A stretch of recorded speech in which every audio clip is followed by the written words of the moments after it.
I hope you can hear my voice clearly though. The first thing I learned is that wisdom is the application of knowledge and understanding. The Bible says we should ask for wisdom if we don't have it, because God is able to provide wisdom to anybody. The second thing I learned is that it's better to be a master at one trade than a jack of all the trades. The people that are really successful are people that can stick to one thing for long enough. People that are really successful in anything, they started really early. Imagine me when I was 11 years, I just decided to do one thing and I stuck to it. Imagine where I would be at that thing right now. Like, just imagine the amount of progress I would have made, the amount of lessons I would have learned.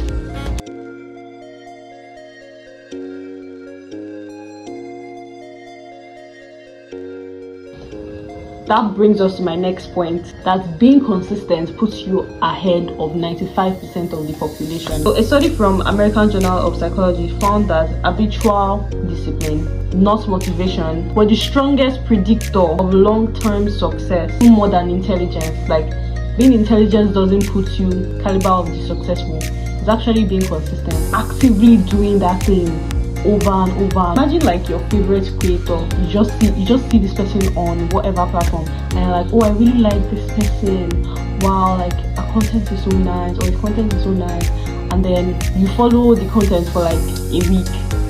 Then after like a week, especially in this age of like short attention span, you follow the content for like a week. After a week, you're like, you don't even notice that you don't see the person again, because out of sight, out of mind. Yeah, that kind of thing. So like, if you continue showing up in the thing, that's when people will even be able to recognize. That's when people will see you. That's what causes visibility, and then people actually see you and are like, oh wow, I remember I saw this person some time ago, I'm seeing her again, she's consistent. That's what I want my story to be. Number 4 is you cannot get rid of a bad habit.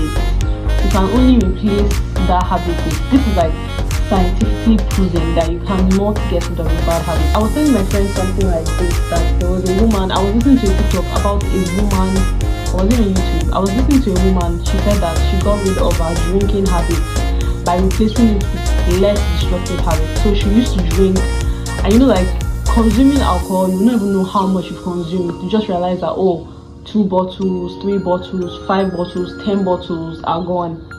She replaced it with smoking. I know you're like from the pot to the pan, and then gradually replace that with vaping, and gradually replace that with chewing gum. So like, she did not just say, oh, from 100% to 0% in like 2 hours. Yeah. And you know, when you're replacing it gradually, you're like, well, I'm not feeling the impact of, like, I'm not having withdrawal symptoms and everything of not taking this thing, because now when you feel like doing this when you feel like taking that particular thing, you just take this instead, and eventually you'll be able to get rid of that bad habit. And the thing is that habits are not even bad or good. Habits are actually coping mechanisms. Habits served you at one point in your life. Okay, let's say you're a child, and when you were a child, you used to suck your thumb. Now you're turning 15, you're still sucking your thumb. Your mates will mock you for, oh, sucking your thumb. Maybe whenever you felt anxious, whenever you felt sad, whenever you felt frustrated, it's a coping mechanism, and it worked for you when you were a child. But now you're getting to adulthood and you're like, or like biting your fingernails. Those things worked for you. They helped you relieve tension at a particular time in your life. But like right now, they are not actively working for you anymore. I don't even like to call it bad habits.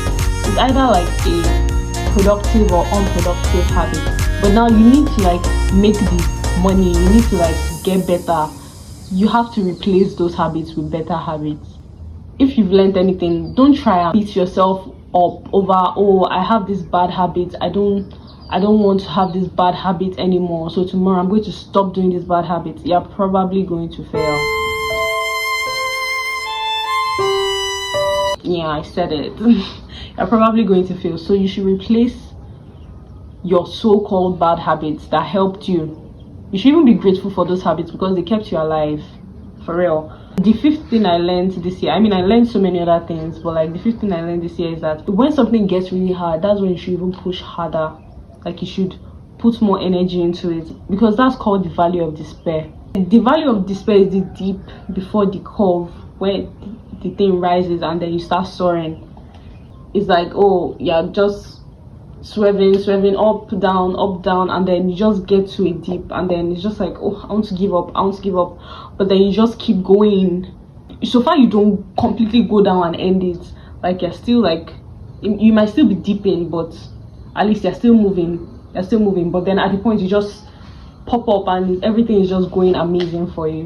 When you feel like it's getting hard, that's when you should even push harder, because that's when it's about to get really, really good. Let me just end this video by saying that growth, I say I want to be known for like growth.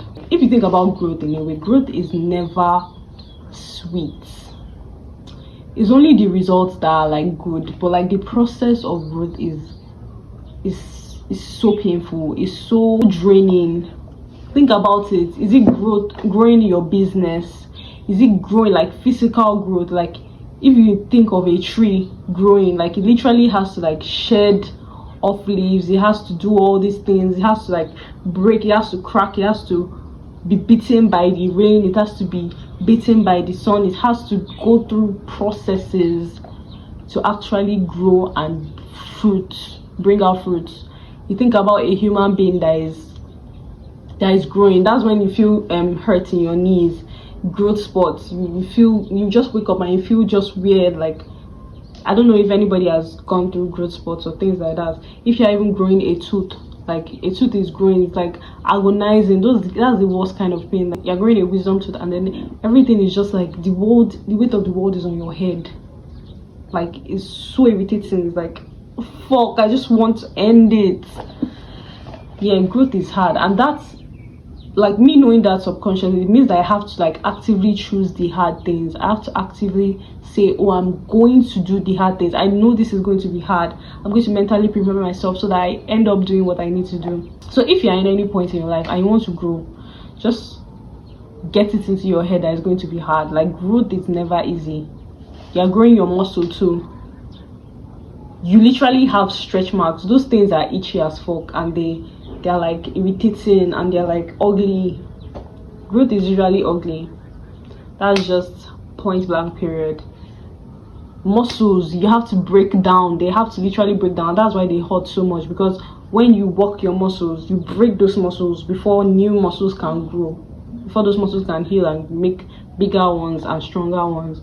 So growth in general is always very ugly, it's not appealing to anybody. Even when people are not seeing like the hurt and everything you're going through, the hardship you're going through, that's what makes the fruit so beautiful. When you hurt in silence and then everybody just sees the results at the end and it's like, oh wow, like, how did you do it? It was this overnight success, but you know that your growth process was not overnight. Like, you actually went through so much pain and so much agony.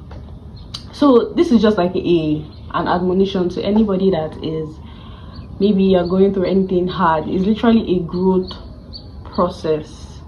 You have to go through that to be able to like be beautiful in the end. Think about a butterfly that has to crack its whole back and turn into a shell of itself before it has these beautiful wings. That growth is never easy. It's just, I can keep going on and on and on and give you like more examples of why growth is going to be so hard. Like, it's not an easy process. You just have to mentally prepare, physically prepare, just like prepare to be sad, and yeah, you'll be fine. Just have God at your back, have a circle of people that encourage you and push you forward, and we'll all be fine. If you need like a pick me up, I pick people up. Yeah, catch you in the next one. Love you guys. Bye.